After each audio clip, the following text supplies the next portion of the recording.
Which NFL teams have a legitimate shot at making it to Super Bowl 56? Today, I'm going to be telling you guys who I believe are the teams that can make it to the Super Bowl.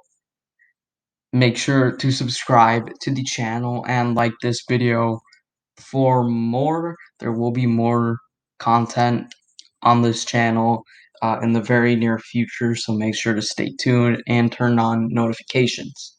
Without further ado, let's get right into the Super Bowl bubble. Now, recently, Colin Cowherd, go check out his channel.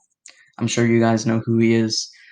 Made a video about the Super Bowl bubble and the teams that he thinks can win the Super Bowl after free agency. Now, there's still some of free agency to go, but it's mostly over right now. And I will do another one of these videos after the draft. But I thought it was a really cool and interesting idea, and I just wanted to share with you guys who I believe are the teams that can make it to the Super Bowl. So, without further ado, let's get right into the teams that I think can make it to the Super Bowl. The first team that I think should be favored to win the Super Bowl is the defending Super Bowl champion Tampa Bay Buccaneers. Now, I think it's pretty clear that Tampa should be favored to win the Super Bowl. They return pretty much everybody that we know of outside of Antonio Brown from last year's core. They were obviously Tom Brady is back, his 7 Super Bowl wins, his experience, his leadership, still one of the best quarterbacks that the NFL has. As long as he's on this team, they're going to have a chance to win the Super Bowl because he's that good and his leadership is that good and his experience and clutch ability is that good. Their weapons should be just as good as last year, even without Antonio Brown, because without Antonio Brown, now Scotty Miller gets a bigger opportunity to thrive. Tyler Johnson gets a bigger opportunity to thrive. Made a couple catches late in the season and in the playoffs, especially, that turned some people's heads. If Antonio Brown isn't there, then maybe he can show how good he can be. Of course, they've got Mike Evans and Chris Godwin still there, locked up for this year. That receiver duo was produced at a very high level over the past few seasons, should still be able to do that, considering both of them are in the middle of their primes. Now, they return Leonard Fournette back at running back, backing up Ronald Jones, who's primed and ready to have his best season yet after 2 very solid seasons in 2019 and 2020. Rob Gronkowski back at tight end. Of course, with Tom Brady, brings experience, leadership, winning championships. He has 4 Super Bowls, and his overall ability should also help this team in a big way. They have guys like Cameron Brate and OJ Howard at tight end as well. So Tampa's weapons are fine. Their offensive line is one of the best in the NFL. Ali Marpet, one of the best guards in the league. Ryan Jensen, one of the best centers in the league. Kristen Wirfs, one of the best right tackles in the league. 3 elite players at their positions. Donovan Smith is a solid left tackle, and Alex Kappa is a solid right guard who's still young and should improve. So Tampa's offense, I would expect, and I think it's a reasonable expectation to say that they can be the best offense in the league because I think talent-wise they are the best offense. Now, defensively, I think Vita Vea being back will help a lot. I think his ability as a pass rusher is seriously underrated, especially given how big he is. People think he's just a run defender, but he's a very good pass rusher to go along with being an excellent run defender. Ndamukong Suh is getting older, and maybe his pass rushing skills are definitely waning, but he's still a very good run defender. And with Vita Vea back and healthy for the full season, Suh regressing won't have the same impact. Shaquille Barrett is back. He's one of the best edge rushers in the league. And again, Jason Pierre-Paul, who was awesome last season, even if he also regresses with age this season because of how good Shaq Barrett will be, because they have Devin White at linebacker who can blitz and Vita Vea back as well. His overall just him regressing won't mean as much. So I think their front seven is going to be dominant. I think Devin White's going to be the best linebacker in the NFL next year. That's an early prediction. Lavonte David, I think, is the best linebacker in the NFL right now. Their cornerbacks are probably the weakness of their team, their secondary. Carlton Davis was a top 15 corner. I think he is around that. Jamel Dean and Sean Murphy Bunting are also solid. So their cornerback trio is solid, but it's not great. I would like to see them develop there. Their safety duo, they've got Antoine Winfield there, who had a very good rookie season. And then obviously Bruce Arians, still the head coach, and Todd Bowles, excellent defensive coordinator. So Tampa returns basically the same cast of characters that won them the Super Bowl last year. I would expect them to probably be even better this season with another year of chemistry. The second team in the bubble, I think, is the Kansas City Chiefs. The Chiefs, of course, 2 years ago, they won the Super Bowl. Last season, made it back, but didn't have the same fortune as the year before and were handled by Tampa quite easily. Now, Kansas City, did they get worse in the offseason? Not really. Did they get better? Probably not. They kind of got the same but different, if that makes sense. Like I don't think as a team they're better, but I think as a roster they're different. Right? So you look at what they did on the offensive line. Let's start there because I think that was the elephant in the room after the Super Bowl, how they got manhandled by the Bucks pass rush, specifically how Shaq Barrett dominated. Mitchell Schwartz and Eric Fisher both gone, both stalwarts of this team for several years now. Both are gone now. They added Joe Tooney, who I think is a very good guard and will definitely help protect Mahomes from the interior. And they also added Kyle Long back, came out of retirement, was a solid guard for several seasons with Chicago. So offensive line, I think, is going to be about average. But with Mahomes, who is arguably the best quarterback in the NFL, as well as with Tyreek Hill and Travis Kelce being just unstoppable, I think that their offense will be fine. It'll arguably be the best offense in the league. And Clyde Edwards-Helaire in his second year. He's the starting running back. He should be better in his second season. So offensively, I think they're going to be. We know they're going to be one of the best, if not the best, offense in the league as they've been the last 3 years. Defensively, I think they added Jarran Reed, which I liked. I think he's a solid player behind Chris Jones in the interior of the defensive line, who I think is a beast. Edges, I think, are concerning. I think Frank Clark is past it, and I don't think they've got great guys outside of him. Linebacker core as well is very weak. Secondary, though, I think is pretty underrated and is actually one of the better parts of this team. L'Jarius Sneed had a very underrated rookie season at corner. He was really good, and I think he's going to be even better in his sophomore season. Tyrann Mathieu, obviously one of the best safeties in the league, and Juan Thornhill is a solid safety partner for him, I guess. They form a very good safety duo. We know Steve Spagnuolo is a great defensive coordinator, and we know Andy Reid is a brilliant head coach and offensive coach, as well as Eric Bieniemy as the offensive coordinator. So Kansas City will be about what they were last season, and will definitely be in the mix to make and win the Super Bowl. I think they're the AFC favorites. It's all about now not even winning the AFC anymore. It's about winning a Super Bowl, which they've proven they can do. We'll see if they can do it again this season. The third team that I have in the bubble is the Green Bay Packers. Of course, the Packers over the last 2 years have gone 13-3 in each year. In 2019, they were a fraud, according to many people.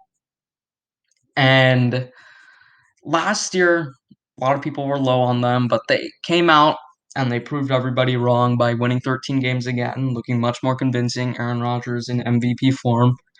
Got to the NFC Championship game, hosted it against Tampa. Were very close to winning, but weren't quite able to do it. But they'll be right back in the mix again this year because they have Aaron Rodgers. Aaron Rodgers, in my opinion, is the best quarterback in football. Even if you don't think he is, he's certainly top two. So with him, they have a chance at the Super Bowl. They've still got Aaron Jones, who is a top 10 running back at least. In my opinion, he's even higher than that. They re signed him. He should be very good. Devontae Adams is arguably the best receiver in the league. Other guys, I'm just not really sure of. I mean, I think Marquez Valdes-Scantling is a solid receiver. I think he's proven that, especially last season. I think Robert Tonyan is good at tight end. But outside of Devontae Adams, I think the receiving options aren't the greatest. Offensive line, I think, is very, very solid, although it is not as strong as it was last year when it was arguably the best in the NFL. Corey Linsley was the NFL's best center in 2020. He is now a Los Angeles Charger. He's left the Packers. Not a huge loss, I don't think, just because I think Green Bay has been very good at developing offensive linemen, and their offensive lines have been very good, especially when it comes to protecting Rodgers. David Bakhtiari was also out in the playoffs, so having him back in a potential rematch against Tampa, say in the playoffs, would be immensely helpful. So Green Bay offensively should again be in the conversation for best in the league in 2021.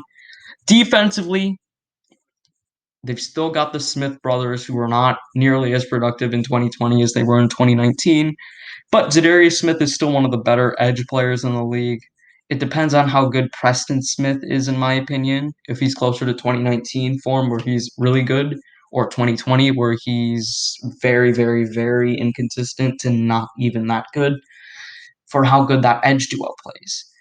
Kenny Clark in the interior is very solid when he's on the field. He has had injury issues. Their linebacker core, I think, is not very good. I think it's probably the biggest weakness of the team. But the secondary, I think, is top five. I think Jaire Alexander is maybe the best corner in the league. I think he's top two for sure. Their safety duo of Savage and Amos was awesome last year, should be awesome again. And Matt LaFleur has proven he's a very good coach by winning 13 games in back to back years. That doesn't happen on accident. I think Green Bay will be in the mix for a Super Bowl once again, as they've been the last 2 years. But if they can get over that hump and make it back and win it, is another question entirely. But they certainly have a chance. The fourth team in the bubble is the Buffalo Bills.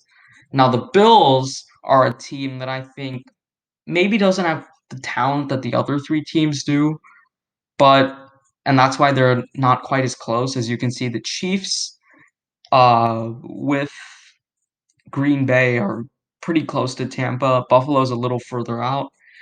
And I think that's because I question how good the Bills are from a physicality standpoint defensively. I thought they were small last year, and losing Quentin Jefferson doesn't help.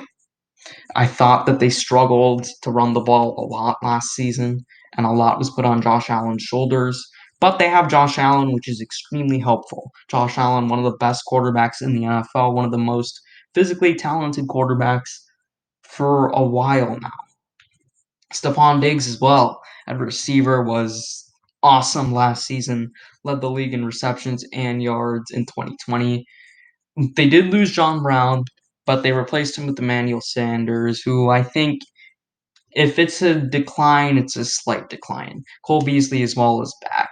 Zach Moss, I'm excited to see what he does, as I believe he will be the lead running back with Singletary and Breida also spelling him out at times. The offensive line is decent. I don't think it's great, but I think it's decent. The linebacker core, as I already touched on the defensive line, the linebacker core is good with Milano and Edmonds. They've got very good linebackers there in Buffalo. I think keeping Milano was huge, especially for their coverage because Edmonds struggled a lot in coverage last season, but Milano was very good. Tre'Davious White is a great corner. I do worry about the other guys. I do think they've got some nice young guys there. And their safety duo is elite. Sean McDermott, good defensive mind, has proven to be a pretty good coach. So, overall, Buffalo, I don't quite think will be as dominant as they were last season, but I do think they'll be a playoff team and will be pushing Kansas City for the AFC crown like they were last season. The next team is a team that missed the playoffs for the first time in forever in 2020, but massively revamped both sides of the ball in free agency, and that is the New England Patriots. Yes, the evil empire, I think, is back right in the thick of things when it comes to contending for the Lombardi, contending for a Super Bowl appearance. New England improved immensely in free agency, and anyone that denies that is either completely biased or just dumb. Hunter Henry and Jonnu Smith, two guys that might be top 10 tight, probably two top 10 tight ends. Jonnu Smith looked like a top 5 guy at times early last season. They go from arguably probably the worst tight end core in the NFL to one of the best, if not the best. The offensive line, they did lose Joe Thuney, but they added Trent Brown, so it's still one of the best offensive lines in the NFL. Cam Newton with improved weapons, especially now Aguilar as well, added to the receiving core, and Kendrick Bourne. They've at least got some more solid options now. Julian Edelman will also be coming back from injury. So Cam Newton should be better due to improved weapons and still a very good offensive line protecting him. Damian Harris was solid last season when he played. I expect him to have a better 2021. So offensively, New England's going to be significantly better. This was one of the worst offenses in the NFL in 2020. I don't think it'll be one of the worst in 2021. Defensively, they're back to their elite selves with the amount of moves they made in their front seven. Not even a move we're going to start off with, but the leader of their front seven, who has been that for a couple years now, was Dante Hightower, had one of his best seasons ever in 2019, then missed the 2020 season. He'll be back. I think he's a top 10 linebacker when he was last healthy. Hightower will help that linebacking core immensely. Matthew Judon, now off the edge, will certainly be helpful as well. They added a couple guys like Henry Anderson, for example, Kyle Van Noy, which I really liked. They added much more depth to their front seven, which will make it a much better unit overall. And their secondary, I believe, is the best in the NFL. Stephon Gilmore, J.C. Jackson, two top 10 corners there. You've also got Jonathan Jones, who's a solid corner, and Devin McCourty, one of the best free safeties in the NFL and the best coach in the NFL. Bill Belichick with Josh McDaniels as offensive coordinator. This Patriots team is more talented immensely than they were in 2020. Probably more talented than they even were in 2019. They're the best roster they've been since they last won the Super Bowl in 2018, I would say, even with Tom Brady in 2019. So the Patriots, I think, are back in the bubble. Not quite in the heart of contention the three, like the first three were, but I think they'll be competing hard with the Bills for that AFC East crown and may end up even winning that division once again. The Cleveland Browns are the sixth team that I have in the bubble. Now, the Browns are here largely due to their offense. I think the Browns' offense could be the best in the NFL in 2021. I think Baker Mayfield showed promise, a lot of promise late last season. I think he's a top 17 quarterback, which may not sound like much, but I think he could definitely be top 15, maybe even pushing for the top 12, top 10 status next season. Nick Chubb and Kareem Hunt, undoubtedly the best running back duo. Odell Beckham back at receiver should help a lot. Jarvis Landry is there as well. Austin Hooper is a solid tight end, and their offensive line is the best in the NFL. So Cleveland's offense is extremely talented. They gave a lot of teams matchup issues with them having explosive receivers over the top, a dominant offensive line, and a great run game without a bad quarterback at all, a solid quarterback. Defensively, how this team plays defensively will determine if they're an AFC champion team or just a regular AFC playoff team. Of course, Myles Garrett is a superstar. He's a stud. He's a dominant edge rusher. I think Denzel Ward is a stud as well. I think he's a top 10 corner. And John Johnson was a great ad at safety. But I also really like the Troy Hill ad at corner. I think he really helps. If Greedy Williams is on the field, I think he's a solid player. So the secondary is very solid. The linebacking core and the other pass rushers outside of Myles Garrett are the questions defensively. But if they're able to get solid enough play, then I do think that they can be a Super Bowl level team. I really do. I really like Kevin Stefanski. I really like the talent that this team has. And I think the Cleveland Browns are a very talented team for sure. The Minnesota Vikings are the next team in the Super Bowl bubble. And I think the Vikings are just a very, very balanced team. I think Kirk Cousins is a solid, overhated quarterback. I think he's a top 12-ish, maybe even top 10-ish quarterback in the NFL. I think Dalvin Cook is a stud. He might be the best running back in the NFL. I think Justin Jefferson and Adam Thielen are a great receiver duo, one of the best in the league. The offensive line is the concern offensively, but they've got some young guys there. They've got some solid players. If they're at least adequate, as long as they're not just horrible, then this offense will be top 10 because of the talent they've got outside of that offensive line. Defensively was their weakness last season. They were not a good defense. Dalvin Tomlinson added in the interior. Michael Pierce back. That's a great interior defensive line now. Danielle Hunter is back. He's one of the best edge rushers. Eric Kendricks is an elite linebacker. Anthony Barr is also solid, especially for their system and what he's asked to do. And Harrison Smith, in my opinion, is the best safety in the NFL. They added Patrick Peterson to that corner court. I think Cam Dantzler is solid. They've got a couple young guys there that have shown some promise, but need to take a significant step up.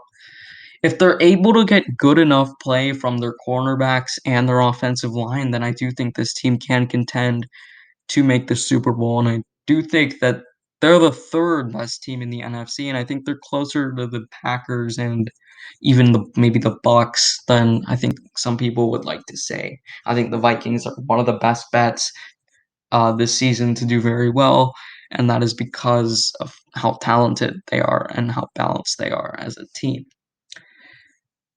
All right, so the next team isn't quite in the bubble as the first seven were, but I do think I should include them because I do think if everything goes right for them, they can make the Super Bowl.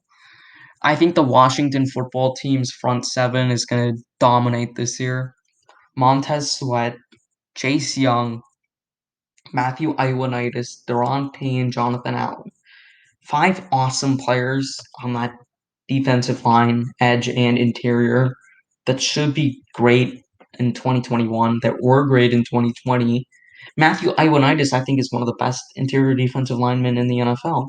He might not even start, right? Their corners improved with William Jackson now, along with Kendall Fuller, who was very good last season. Cameron Curl and then Collins proved that they were a solid safety duo last season. So their defense overall will be top five, in my opinion. Their offensive line is underrated. Chase Roulier at center was very underrated for them. Brandon Scherf's one of the best guards in the league, has been for 5 years now. Antonio Gibson was really underrated running back for them. Terry McLaurin was a star receiver. Now they had Curtis Samuel. So they've got other targets now. Logan Thomas is a solid tight end. So really, this team is dependent on quarterback. And Ryan Fitzpatrick, I think, if he's able to play well, if he's able to be Fitzmagic more often than he is Fitztragic, then this can be a Super Bowl team. You really think about it last season. You say, yeah, they won a weak division and they were one of the worst playoff teams ever. This was a team that had the ball down 5 against Tampa Bay late in the fourth quarter against the soon to be Super Bowl champions in about a month. They competed with Tampa Bay as well as New Orleans did, as well as Green Bay did. They were very competitive in that game. I think this team will be better than they were in 2020 by a long stretch. And if they were able to compete with the Super Bowl champs, despite nobody believing that they really would, then this I could see this team being very good.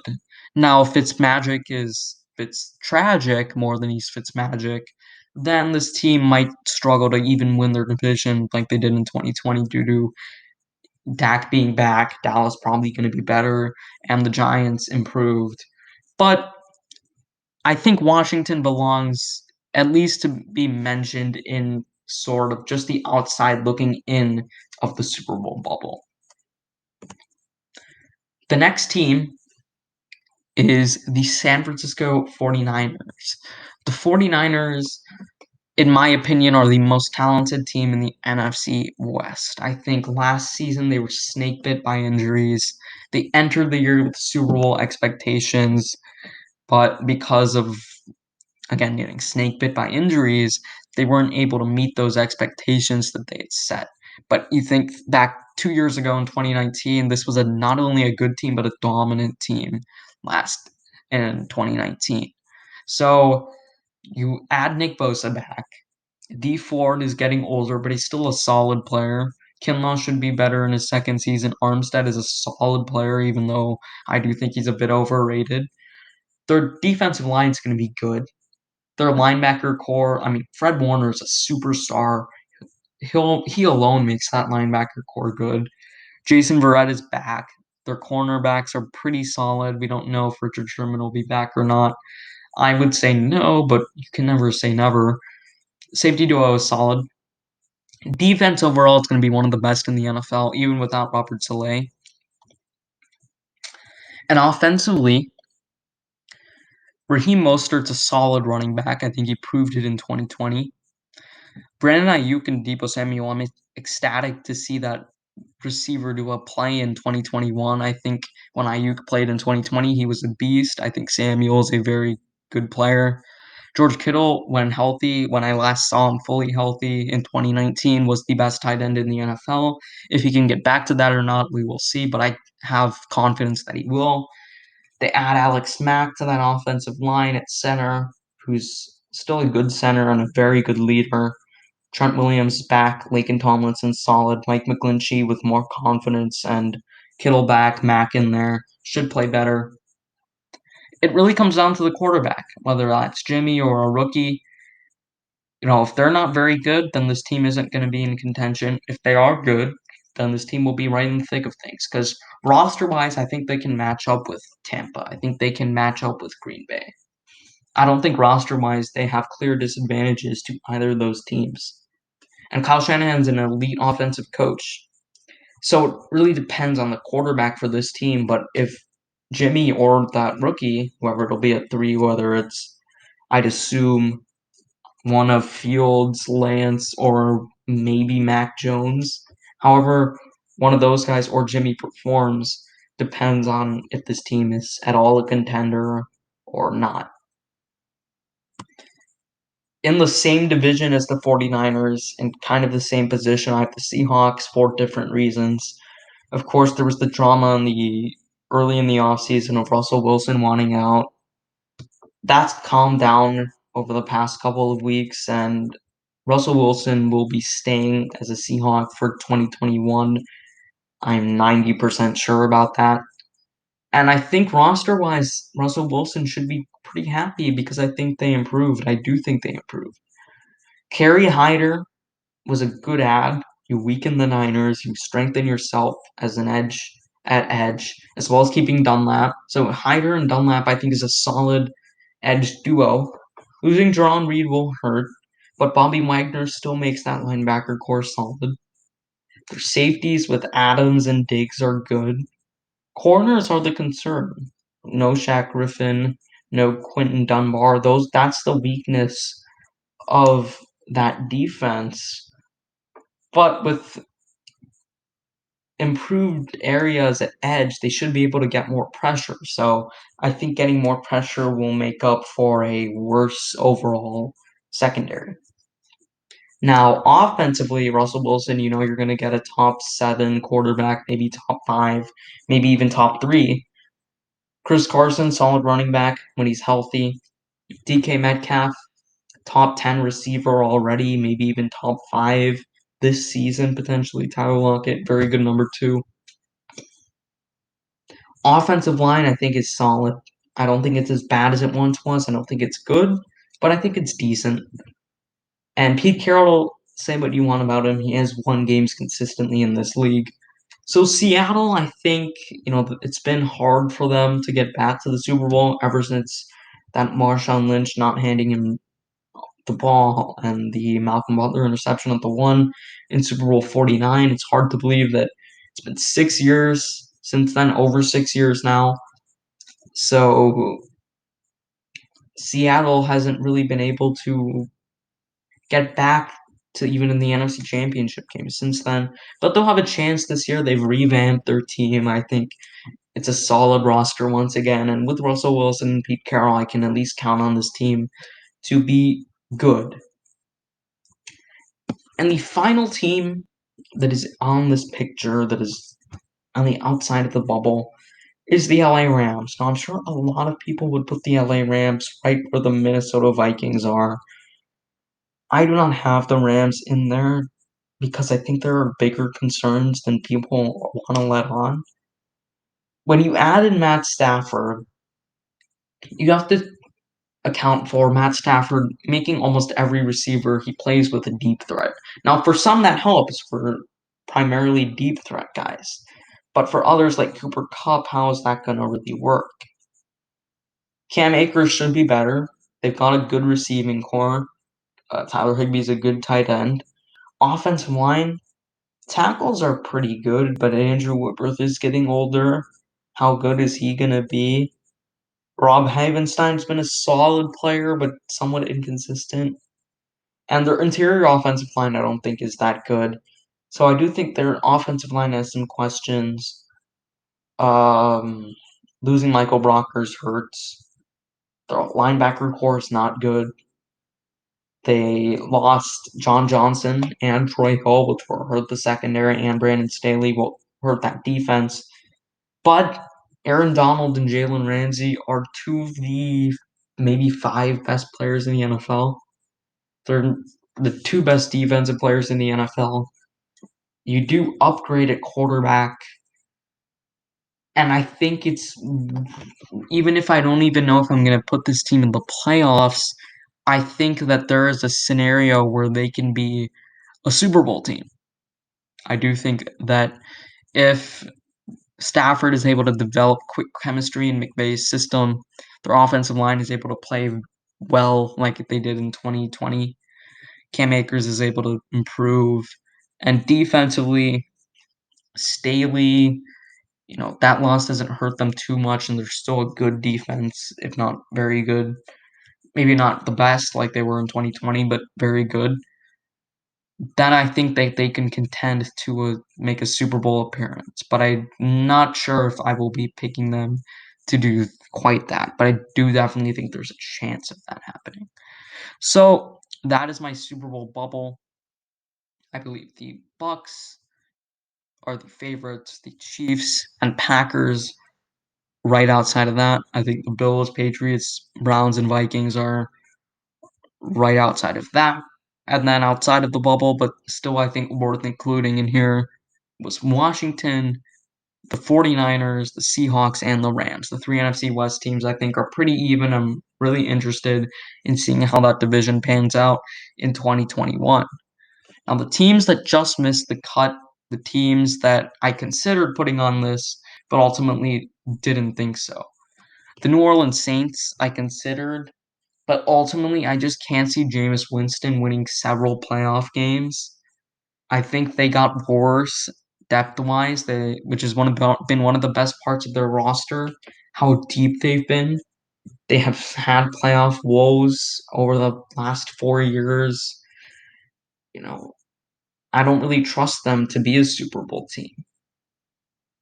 But I consider them because the roster's still very good. Sean Payton's still very good. And Jameis has a high ceiling. Chargers, I think they've got a lot of young potential. I really like Brandon Staley as a head coach and defensive mind. I really like Justin Herbert. Ultimately, I do think that team is flawed, though.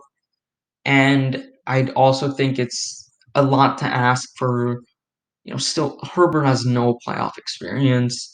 Is he really going to go out there and contend for a Super Bowl, especially when you look at in their same division as the Chiefs? So that's at least a one loss. The Ravens are the other team I considered. I like the Kevin Zeitler ad. I like the Sammy Watkins ad. But I still think they need more receiver help. Matt Judon hurts not having him. Their linebackers aren't that good. And their safeties are decent but not great. So I think there's some issues with the Ravens, even though I really love Lamar Jackson and other elements of their team, like their corners or John Harbaugh. I don't think they're a Super Bowl team. So those are the teams that I think have a chance. That's my Super Bowl bubble as of right now.